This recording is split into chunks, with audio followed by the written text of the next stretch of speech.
All right, everyone. Hello and welcome. This last one too. Turn that off.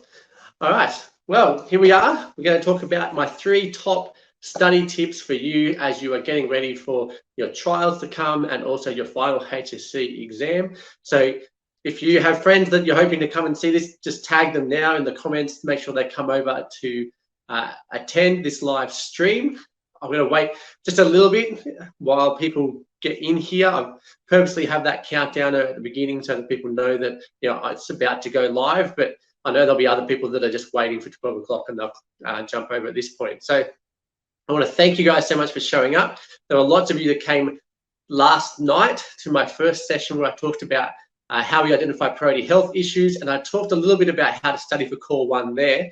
Today, I'm just focusing on study. That's all I'm going to talk about is how you can study, and it's going to help you not just with your PDHPE study, but it's actually going to help you with any kind of study that you are doing for any of your subjects.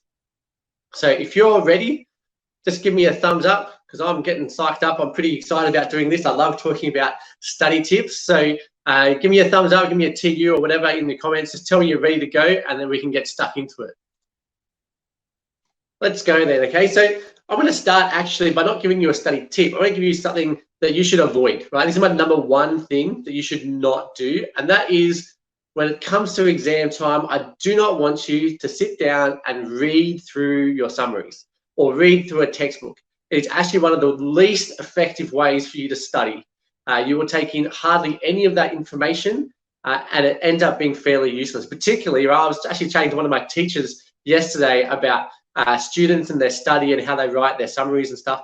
And someone was talking to me about how they were writing their summaries, and the students just used, pen that was all blue and just scribbled in their book. There was not really clear headings. It wasn't well laid out. And so it actually meant that the study notes that they had were just useless, right? Because when you go to study, what you want to be able to do is you want to be able to navigate your way through your notes really easily. And so if you do write study notes, right, if you're writing a summaries in a booklet, you need to make sure that those study notes are color-coded, that they're easy to navigate, that it's really clear which bit of the syllabus is addressed in which page, and all that kind of stuff. So I really highly recommend, if you are going to write summaries like that, that you at least color-code them, that you use highlighters, whatever it is. Make sure it's really easy to navigate. That's really important. But still, even if you do that, right, and I do think you should be writing your summaries as you go, I don't want you to prepare for your exams by sitting down and reading those notes. It's almost a waste of time to do that, to just read through them. You want to be doing something with your study notes. And so today I'm going to walk you through 3 simple things. So that's something not to do. Now I'm going to talk about 3 things that I want you to do, right, to do that. But just before I get stuck into what I do want you to do, give me a quick hands up in the comments if you are guilty of ever preparing for an exam by just reading through your notes, like the week of or the day before or anything like that. Just raise your hand. We've all been guilty of it before. I've done it before for exams. Just let everyone know. Be honest. Lots of us do this kind of stuff. Requires a lot of honesty here for people to actually, there we go. Yes, yeah, right. So it's very ineffective, that study method. It's not going to get you the best results. And I can almost guarantee you that all of us, even me, I did way better in my exams when I wasn't doing that as my approach. Okay, once I learned how to study a bit better, my results got way better. So let me take you to the number 1 thing that I want you to make sure that you are doing as your study method. And so the number 1 thing for you to do is what I call the 3 in 24 principle. And there's actually an article on my website that I'm going to chuck a link up to in the comments in just a moment.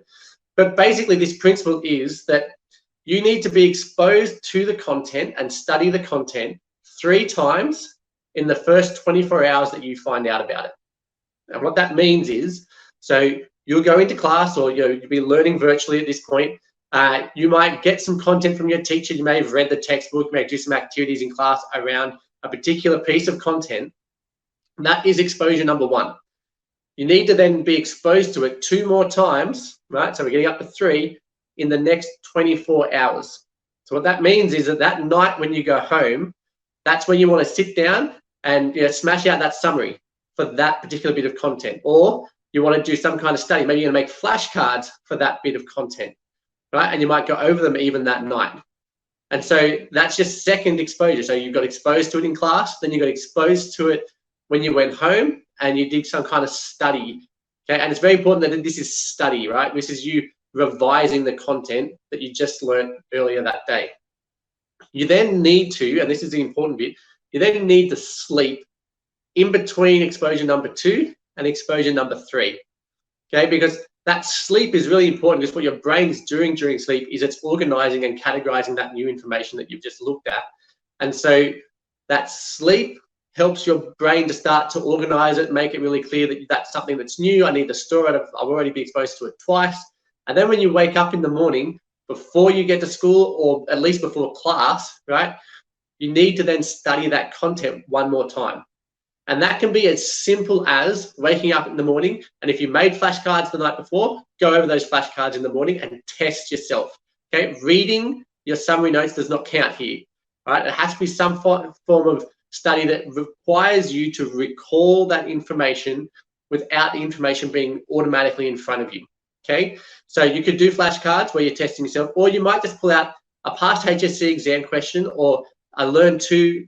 Often in the Learn 2 column for PDH, we have questions that are in there. You can pull out those questions and answer those from the top of your head, and then check them against your summaries that you made the night before, against your flashcards that you made the night before. And so that's 3 exposures that you're going to have in 24 hours. Now that is quite a simple thing for you to do. So the first one is in class. So that's really easy, right? You need to go home sometime before you go to sleep. You need to do some kind of study, making your summaries, making some flashcards, going over those flashcards, or maybe even doing a past question there, right? That's exposure number 2. Better not use that finger. Exposure number 2. And then you got one more exposure left. You're going to have a sleep. Your brain's going to organize your information. And in the morning, you're going to test yourself about the content you learnt the day before, right? And that is your 3 exposures within 24 hours. Now, if that sounds simple to you, right, it really is. And it is that simple, and that the change it actually is going to make, right? So normally if you just were exposed to stuff in class and you learned it in class and then you did nothing, you didn't do the next 2 exposures in that 24 hours, the rate of your retention of that content is normally below 30%. Whereas if you do this approach and you're doing the 3 in 24, it actually raises it well above 50, up to about 80% of your ability to recall this information up to 2 to 3 weeks later. Okay, and that's really great way to just quickly benefit yourself by going over stuff really quickly, because you want to learn it well the first time. Okay, we are going to talk about then repeated exposure later, but to start with, you want to get the content in that first 24 hours. Make sure your brain sticks it in there, that it's stored it well, and that it's forced to recall it. Okay, and the more you force your body to recall and your brain to recall that information, the more little nervous system pathways it's going to build to that information so that you can recall it faster. And the faster you can recall it, the more confident you'll actually be that you have the right answer. So, and that's a problem if you're recalling the wrong information all the time and you think, oh, I recall this really easily, it must be right. It may be wrong, but if you've done this kind of approach and you're building up those nervous pathways to that bit of content, then you're going to recall it faster, which is obviously going to help you in exams, and your body's going to just make it really easy for you to recall it all the time. So this 3 in 24 principle is number 1. That is my number 1 tip for you to study. If you take nothing else away from this video, 3 in 24. Now, I promised you that I'd put this up in the comments. So I'm just going to now copy the link across for you to check out the article that I wrote. Okay, and what you want to do is really just make sure that you read through this article. It's not long at all, this article, and it's basically just going to tell you exactly what I just did. Whoa, not letting me post. Let's try again. It doesn't work this time. There we go. It worked that time. Great. Okay, so that's up in there. You can click on that later, come back to the chat later to have a look. We're going to move on. Tip number 2, which I already have hinted at, that is spaced repetition. Now, spaced repetition basically means that when you are exposed to something, so we did our 3 in 24, you learned something in class on Monday, right? You've then studied it that night and the next morning. So Tuesday morning, you've studied it. We've now been exposed to it 3 times in 24 hours. Spaced repetition now means that in order to make sure that you put this into your long-term memory so that it's always there for you later in life, right? You need to then make sure that you are repetitively exposed to that content. And that means that you might want to make sure that if I learned it on Monday, then on that weekend, I might revise what I learned on Monday. Or I might revise everything I learned that week, right? That would be exposure number 4, okay, to that content, where you're going to just revise it. It can be as simple as just going over your flashcards and just testing yourself again. Again, the emphasis on testing. You have to try and recall the information without just reading it. If you just read it, your brain's not actually doing anything. It might take a little bit in, but if you're forcing your brain to try and recall the information, it forces your brain then to make the storage of that information more systematic and easier to for you to recall, and therefore improves your memory retention. So we've had 3 in 24, and then you're going to have 4 in a week, right? Then you might wait a few weeks more. So let's say 4 weeks later. So I learned it on Monday at the beginning of the month. And then by the end of the month, I want to do another revision of that content. And so at the end of the month, I'm going to revise all the stuff that I learned that month, going all the way back to make sure that I'm testing myself again on that content. And then you want to do it a term later. Okay, so if I did it on week 1 of term 1, I then need to make sure I revise it in week 1 of term 2. Okay, and making sure that you're getting a chance to just constantly go back over that information, and you're spacing it out. So you'll notice these are not all, it's not just 1 week, 1 week, 1 week, 1 week. It's 1 week, 4 weeks, a whole term, and then maybe 2 terms later might be your next one. Okay, and this is particularly important for whatever you learn in term 4. Okay, whatever you learn in term 4, if you have not looked at it since then, I can guarantee you that you're going to struggle to remember any of it. Okay, so you need to go back over it. You need to have, go back. If you haven't done it, go back to it tonight, right? When you get home, or right now, if you have time at school, go over the stuff that you learned in term 4. It is super important that you do that, because that's the stuff you're going to forget by the time you come to your exams, because it's the stuff you learned first, and you've learned a whole bunch of new information since. So make sure that you're spacing out your repetition. Okay, so 3 in 24, and then 4 in a week, and then you're going for another time that month. So 5 in a month, and then 6 in a term, and then 7 in half a year or a semester. And then you're going to do your normal study that you would do, some intense study before your exam still. But that's not going to be the night before. You want to make sure that's the month before that you're doing that kind of study, getting ready for your exams. And that should be more testing. That's doing past papers, going over all those HSC questions that exist on NESA's website, and answering as many of them as you can, doing lots and lots of practice for those exams. So that's tip number 2. So we've had tip number 1 was the 3 in 24. Tip number 2 is spaced repetition, making sure you're covering things across a long period of time. Now, my last tip, my tip number 3, which I think is really important for you to do as well, is for you to do frequent, focused study. Now, what that means is, okay, it is more beneficial for you if you spend 10 to 15 minutes of study every day on each subject than it is if you spend 2 hours a week in one sitting for that subject, right? So it's actually less time spent on your study, but because you're doing it more frequently, your brain is going to be better at remembering it. Okay, if you just do a 2-hour chunk once a week, it's not as effective in terms of your brain and how it works. You want that repetitive exposure. And think of it, whenever you learn a skill, you needed to have frequent exposures to that skill to first learn it. And once you've learned it, then you can go and do your 2 hours, right? But to start with, in order to make sure you get that content, you need to do frequent exposures to it as often as you can. And they can be short exposures. Okay, so it can be, when I went through uni and when I went through my HSC, I had piles of flashcards everywhere, and I would just sit down every day and go through all my flashcards. It took about 10 to 15 minutes for me to go through a pile for one subject, and then move to the next subject and the next subject. And so I'd kind of do maybe 2 hours of study that day, but I was doing all of my subjects every day. And there would be days I couldn't because I had to go and do some sports training or something. But this was my way of making sure I had frequent, focused study. Okay, I want to make sure that I'm getting into my study, that it's focused study. So that means by focused, right? So we've talked about what frequent means. Focused means turning off your phone, turning off your computer, going somewhere that's quiet, making sure you're not surrounded by a noise and people who are going to annoy and frustrate you. You need to focus on what you're doing. Okay, and it will be better for you if you go to the same location every single time.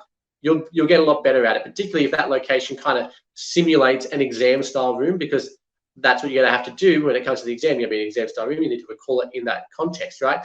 The more you can replicate that exam style room, the better for your study. But it just needs to be focused. You don't want to have people interrupting you while you're doing it.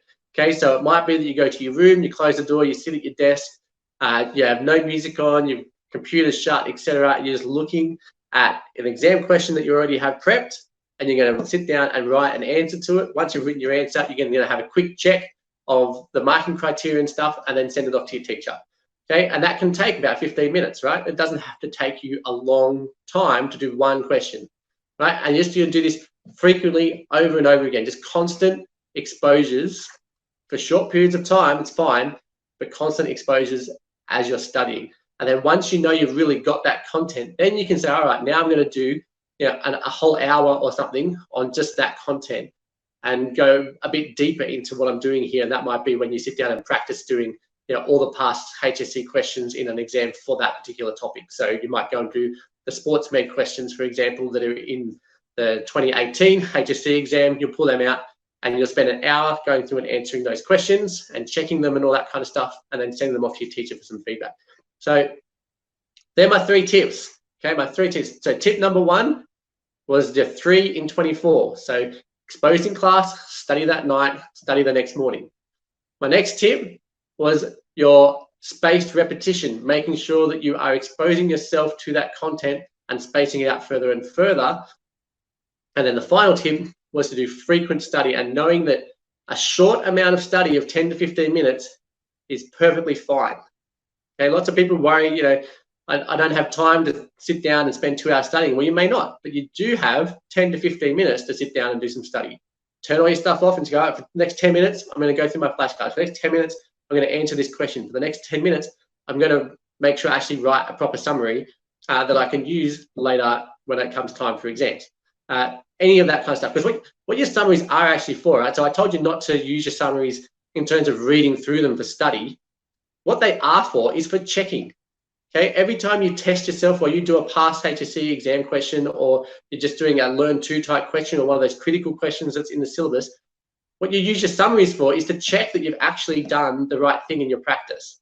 So you'll pull out your practice answer, you'll pull out your summary, right? And your summary will make it faster for you to check that you've covered everything and that you've used the right examples and all that kind of stuff. That's what your summaries are for. Okay, they're not for reading and reading and reading. That's not efficient. You're going to actually end up not learning as much as what you should be doing. And the best way to make sure you're doing that is through this 3 in 24, your spaced repetition, and your frequent studies, even if they're short periods of time, frequent studies that are focused. Okay? If they're not focused, your brain's actually not going to be learning very much. We cannot do this whole multitasking thing that we all think we can. Okay? As soon as multitasking comes in, your brain's capacity to function and focus gets way down. It's like 50%. And then even if, so I read a study recently that talked about, right, so if you're working and you're focused on something and then an email pops up or a text message or a message comes up from Snapchat or anything, and you look at it for just 5 seconds and then you come back to your work, it takes your brain another 10 minutes to get itself back up to where it was before you interrupted it. So you need to make sure your study is focused study that is not interrupted. You can interrupt it between subjects. Okay, so if I've studied PDH for 20 minutes, I can then stop, check through all my Snapchat stuff, check through all my Instagram posts or notifications, whatever you want to look at. You can look at it then, right? Have something to eat, sit down, study English, or sit down, study maths, whatever. But you don't want to do it in the middle of a study session. That session needs to be focused. Okay, so they're my 3 tips.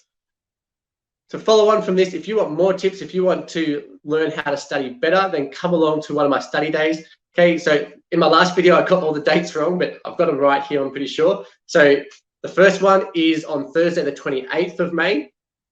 So please make sure that you book into that really soon, because the date for booking that is going to close at the end of next week. So make sure you're booking in for the 28th if that's the day you want on the Thursday. Book in for that. It's all run online. So yeah, even if this remote isolation stuff continues, we can still run this study day. You can all still jump on and enjoy that day and learn from me in terms of how to really effectively study for PTHPE.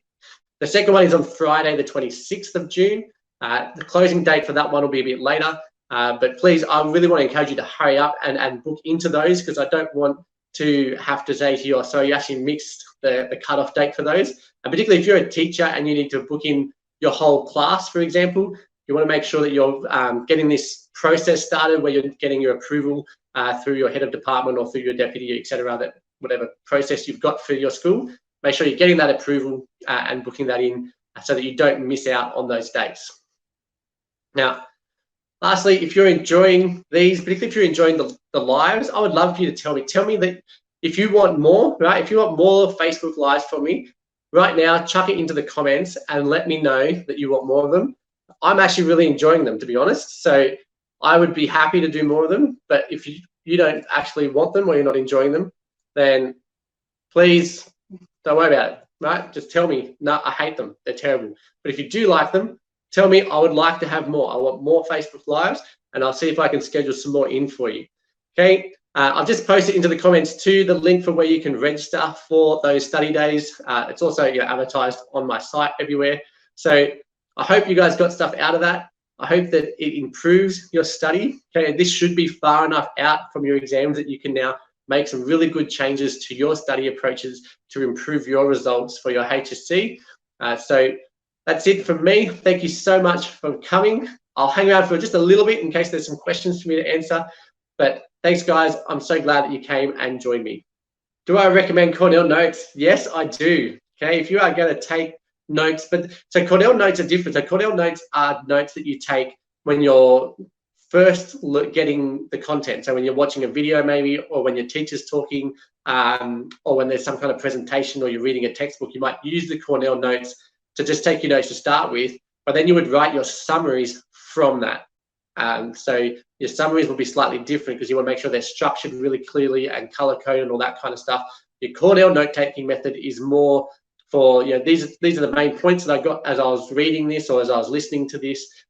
These are the questions I've got, things that I still need to look at a bit further, and then this is my quick summary of that content. And so that quick summary then becomes what you might then stick into a formal summary type book. Oh, sorry, Daniel, open book exam answering in past papers as a starting process. Look, it's as a starting process, sure, but what I would encourage you to do is have your students try it first without the book, and let them have the book there, get them to put down as much as they can without the book, and then go to the book to improve it. Because it's really important for students to be trying to do that recall process as much as possible.